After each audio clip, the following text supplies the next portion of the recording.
This is a Rekonto retelling of The Phantom Coach by Amelia Edwards. The circumstances I am about to relate to you have truth to recommend them. They happened to myself, and my recollection of them is as vivid as if they had taken place only yesterday. 20 years, however, have gone by since that night. During those 20 years, I have told the story to but one other person. I tell it now with a reluctance which I find it difficult to overcome. All I entreat, meanwhile, is that you will abstain from forcing your own conclusions upon me. I want nothing explained away. I desire no arguments. My mind on this subject is quite made up, and having the testimony of my own senses to rely upon, I prefer to abide by it. Well, it was just 20 years ago, and within a day or two of the end of the grouse season. I had been out all day with my gun and had had no sport to speak of. The wind was due east, the month, December. The place, a bleak, wide moor in the far north of England, and I had lost my way. It was not a pleasant place in which to lose one's way, with the first feathery flakes of a coming snowstorm just fluttering down upon the heather and the leaden evening closing in all around.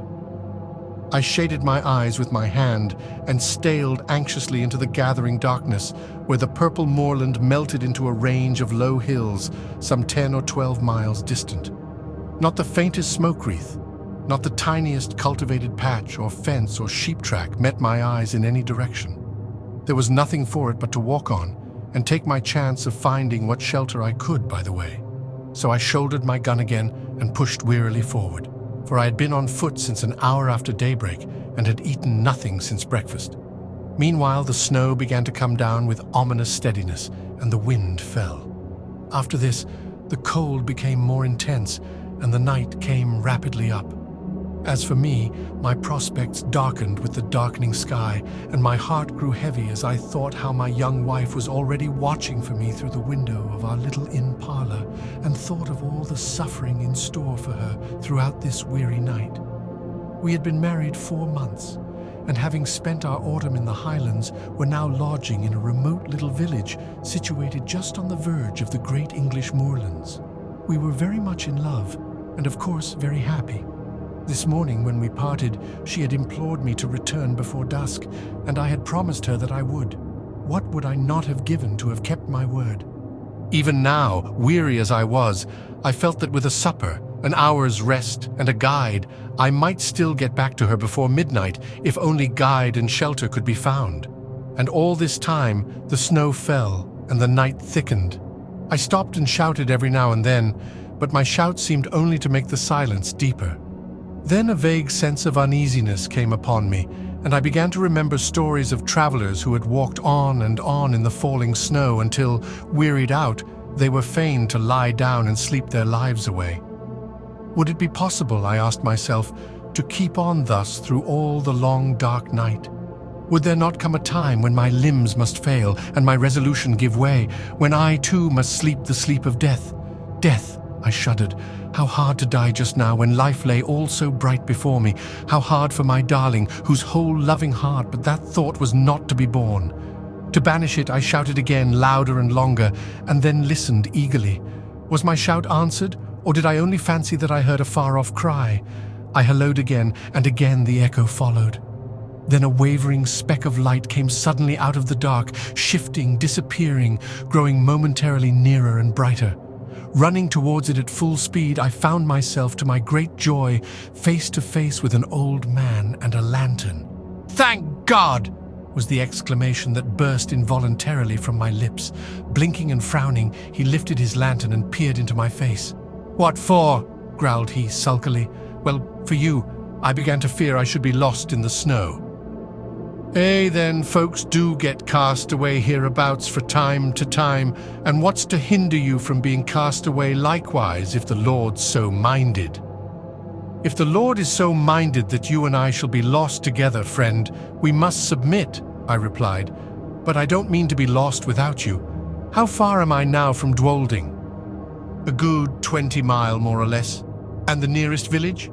"The nearest village is Wyke, and that's 12 mile t'other side." "Where do you live then?" "Out yonder," said he with a vague jerk of the lantern. "You're going home, I presume?" "Maybe I am." "Then I'm going with you." The old man shook his head and rubbed his nose reflectively with the handle of the lantern. "It ain't a no use," growled he. "He won't let you in. Not he." "We'll see about that," I replied briskly. "Who is he?" "The master." "Who is the master?" "That's nought to you," was the unceremonious reply. "Well, well, you lead the way, and I'll engage that the master shall give me shelter and a supper tonight."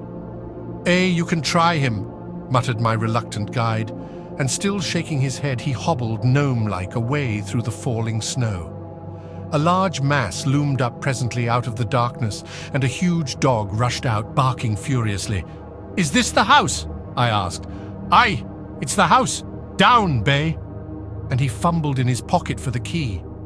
I drew up close behind him, prepared to lose no chance of entrance, and saw in the little circle of light shed by the lantern that the door was heavily studded with iron nails, like the door of a prison. In another minute he had turned the key, and I had pushed past him into the house. Once inside, I looked round with curiosity, and found myself in a great raftered hall, which served, apparently, a variety of uses. One end was piled to the roof with corn, like a barn. The other was stored with flour sacks, agricultural implements, casks, and all kinds of miscellaneous lumber, while from the beams overhead hung rows of hams, flitches, and bunches of dried herbs for winter use. In the center of the floor stood some huge object, gauntly dressed in a dingy wrapping cloth and reaching halfway to the rafters. Lifting a corner of this cloth, I saw, to my surprise, a telescope of very considerable size mounted on a rude, movable platform with 4 small wheels. The tube was made of painted wood, bound round with bands of metal rudely fashioned. The speculum, so far as I could estimate its size in the dim light, measured at least 15 inches in diameter. While I was yet examining the instrument and asking myself whether it was not the work of some self-taught optician, a bell rang sharply. "That's for you," said my guide with a malicious grin. "Yonder's his room." He pointed to a low black door at the opposite side of the hall. I crossed over, rapped somewhat loudly, and went in without waiting for an invitation. A huge, white-haired old man rose from a table covered with books and papers and confronted me sternly. "Who are you?" said he. "How came you here? What do you want?" "James Murray, barrister at law? On foot across the moor? Meat, drink, and sleep?" He bent his bushy brows into a portentous frown. "Mine is not a house of entertainment," he said haughtily. "Jacob, how dared you admit this stranger?" "I didn't admit him," grumbled the old man. "He followed me over the muir and shouldered his way in before me. I'm no match for 6'2". "And pray, sir, by what right have you forced an entrance into my house?" "The same by which I should have clung to your boat if I were drowning. The right of self-preservation." "Self-preservation? There's an inch of snow on the ground already," I replied briefly, "and it would be deep enough to cover my body before daybreak." He strode to the window, pulled aside a heavy black curtain and looked out. "It is true," he said. "You can stay if you choose till morning. Jacob, serve the supper." With this he waved me to a seat, resumed his own, and became at once absorbed in the studies from which I had disturbed him. I placed my gun in a corner, drew a chair to the hearth, and examined my quarters at leisure. Smaller and less incongruous in its arrangements than the hall, this room contained, nevertheless, much to awaken my curiosity. The floor was carpetless. The whitewashed walls were in parts scrawled over with strange diagrams, and in others covered with shelves crowded with philosophical instruments, the uses of many of which were unknown to me. On one side of the fireplace stood a bookcase filled with dingy folios, on the other, a small organ, fantastically decorated with painted carvings of medieval saints and devils. Through the half-open door of a cupboard at the further end of the room, I saw a long array of geological specimens, surgical preparations, crucibles, retorts, and jars of chemicals, while on the mantelshelf beside me, amid a number of small objects, stood a model of the solar system, a small galvanic battery, and a microscope. Every chair had its burden. Every corner was heaped high with books. The very floor was littered over with maps, casts, papers, tracings, and learned lumber of all conceivable kinds. I stared about me with an amazement increased by every fresh object upon which my eyes chanced to rest. So strange a room I had never seen. Yet seemed it stranger still to find such a room in a lone farmhouse amid those wild and solitary moors. Over and over again I looked from my host to his surroundings, and from his surroundings back to my host, asking myself who and what he could be. His head was singularly fine, but it was more the head of a poet than of a philosopher. Broad in the temples, prominent over the eyes, and clothed with a rough profusion of perfectly white hair, it had all the ideality and much of the ruggedness that characterizes the head of Louis von Beethoven. There were the same deep lines about the mouth and the same stern furrows in the brow. There was the same concentration of expression. While I was yet observing him, the door opened and Jacob brought in the supper. His master then closed his book, rose, and with more courtesy of manner than he had yet shown, invited me to the table. A dish of ham and eggs, a loaf of brown bread, and a bottle of admirable sherry were placed before me. "I have but the homeliest farmhouse fare to offer you, sir," said my entertainer. "Your appetite, I trust, will make up for the deficiencies of our larder." I had already fallen upon the viands, and now protested with the enthusiasm of a starving sportsman that I had never eaten anything so delicious. He bowed stiffly and sat down to his own supper, which consisted primitively of a jug of milk and a basin of porridge. We ate in silence, and when we had done, Jacob removed the tray. I then drew my chair back to the fireside. My host, somewhat to my surprise, did the same, and turning abruptly towards me said, "Sir, I have lived here in strict retirement for 23 years. During that time, I have not seen as many strange faces, and I have not read a single newspaper. You are the first stranger who has crossed my threshold for more than 4 years.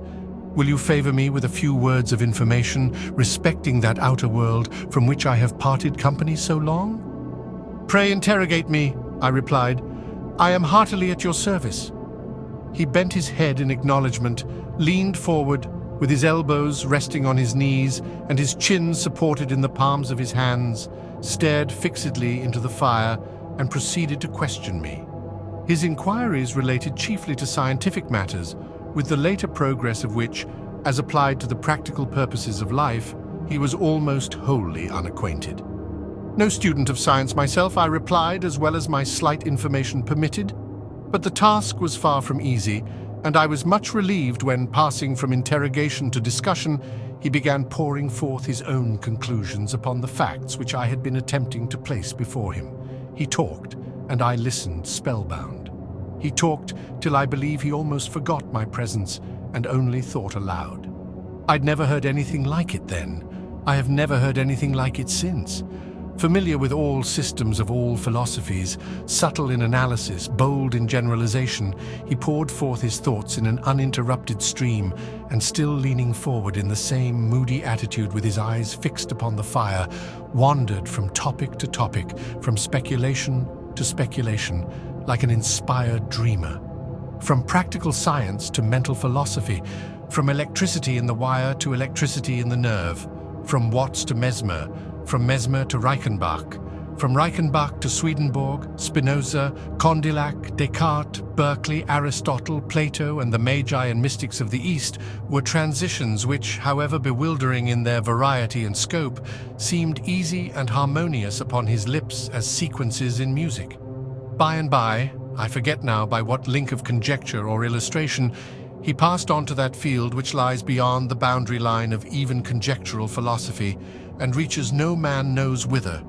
He spoke of the soul and its aspirations, of the spirit and its powers, of second sight, of prophecy, of those phenomena which, under the names of ghosts, specters, and supernatural appearances, have been denied by the skeptics and attested by the credulous of all ages. "The world," he said, "grows hourly more and more skeptical of all that lies beyond its own narrow radius, and our men of science foster the fatal tendency. They condemn as fable all that resists experiment. They reject as false all that cannot be brought to the test of the laboratory or the dissecting room. Against what superstition have they waged so long and obstinate a war as against the belief in apparitions? And yet what superstition has maintained its hold upon the minds of men so long and so firmly? Show me any fact in physics, in history, in archaeology, which is supported by testimonies so wide and so various.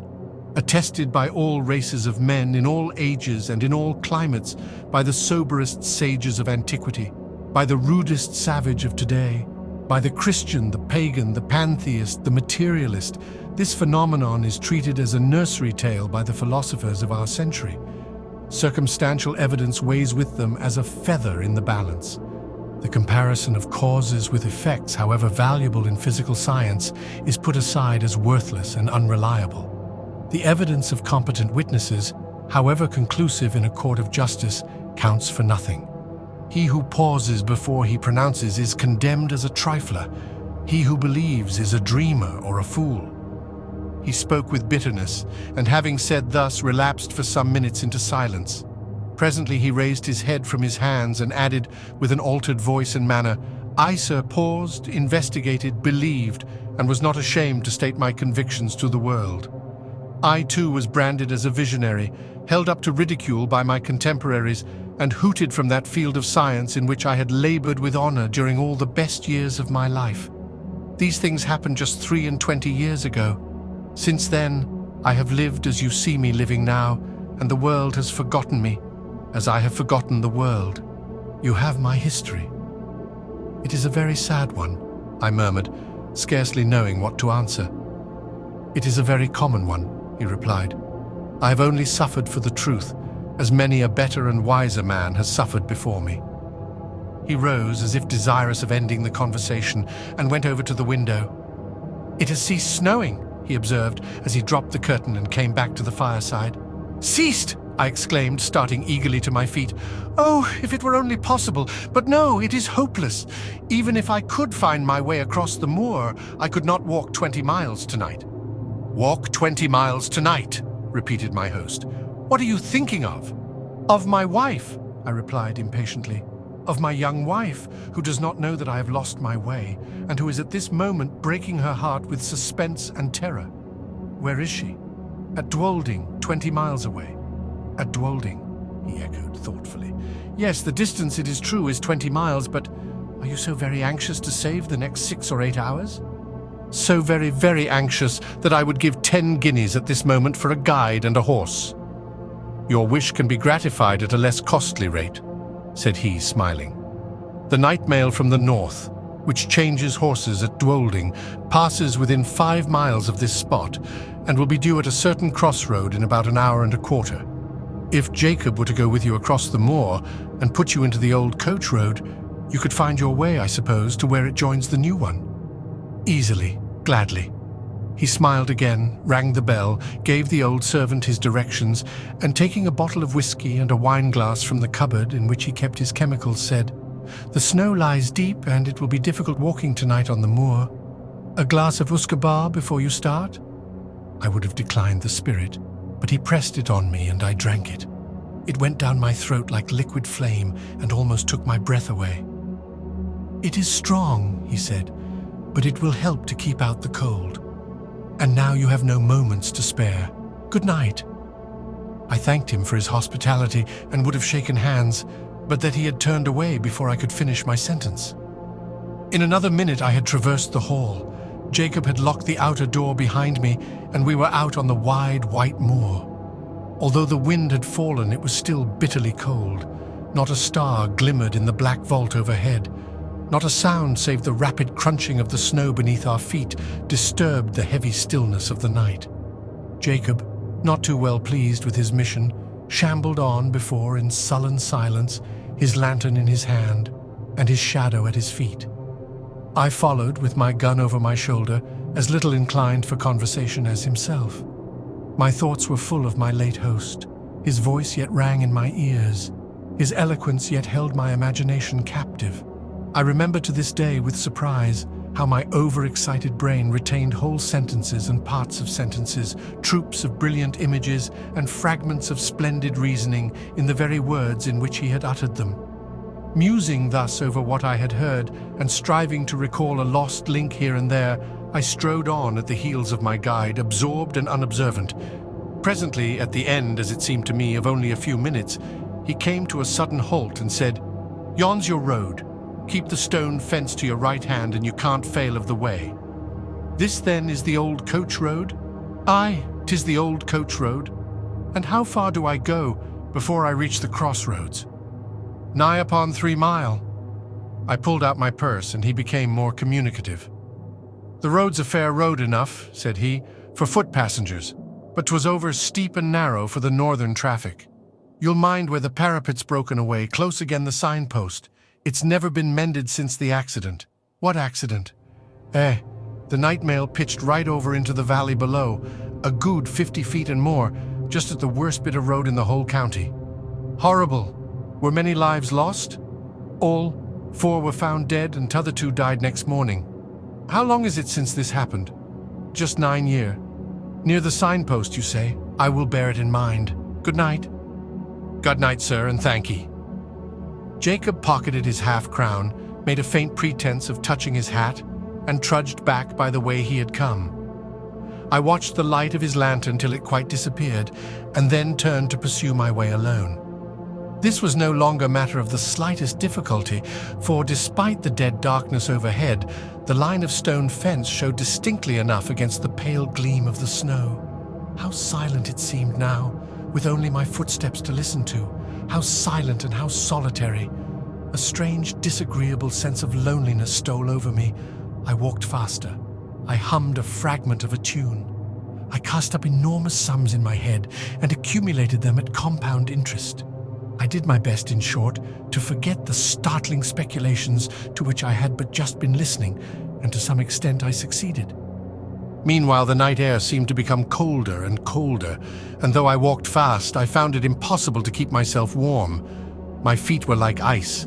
I lost sensation in my hands and grasped my gun mechanically. I even breathed with difficulty, as though instead of traversing a quiet north country highway, I was scaling the uppermost heights of some gigantic Alp.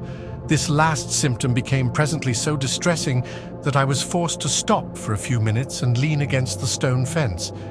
As I did so, I chanced to look back up the road, and there, to my infinite relief, I saw a distant point of light, like the gleam of an approaching lantern. I at first concluded that Jacob had retraced his steps and followed me, but even as the conjecture presented itself, a second light flashed into sight, a light evidently parallel with the first and approaching at the same rate of motion. It needed no second thought to show me that these must be the carriage lamps of some private vehicle, though it seemed strange that any private vehicle should take a road professedly disused and dangerous. There could be no doubt, however, of the fact, for the lamps grew larger and brighter every moment, and I even fancied I could already see the dark outline of the carriage between them. It was coming up very fast and quite noiselessly, the snow being nearly a foot deep under the wheels, and now the body of the vehicle became distinctly visible behind the lamps. It looked strangely lofty. A sudden suspicion flashed upon me. Was it possible that I had passed the crossroads in the dark without observing the signpost? And could this be the very coach which I had come to meet? No need to ask myself that question a second time, for here it came round the bend of the road, guard and driver, 1 outside passenger, and 4 steaming greys, all wrapped in a soft haze of light, through which the lamps blazed out like a pair of fiery meteors. I jumped forward, waved my hat, and shouted. The mail came down at full speed and passed me. For a moment, I feared that I had not been seen or heard, but it was only for a moment. The coachman pulled up. The guard, muffled to the eyes in capes and comforters, and apparently sound asleep in the rumble, neither answered my hail nor made the slightest effort to dismount.